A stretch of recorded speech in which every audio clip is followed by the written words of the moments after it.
दोस्तों आप लोग को एक चीज़ दिखा देते हैं, वीडियो में बने रहिए आप लोग। ये देखिए गाइस, ये रहा दरभंगा, अपना शहर दरभंगा।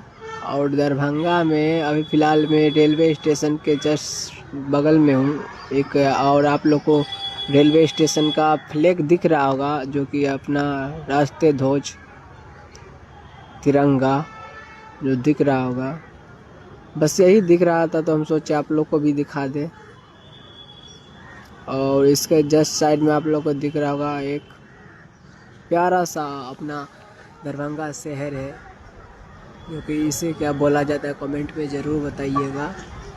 और यही रहा दरभंगा का रेलवे स्टेशन का कुछ दृश्य वो दिख रहा है आप लोग को, फ्लैग, इंडियन फ्लैग वही दिखा, तो हम सोचे आप लोग को भी दिखा दे। तो कैसा लगा वीडियो कमेंट में ज़रूर बताइएगा। और यही रहा अपना दरभंगा शहर।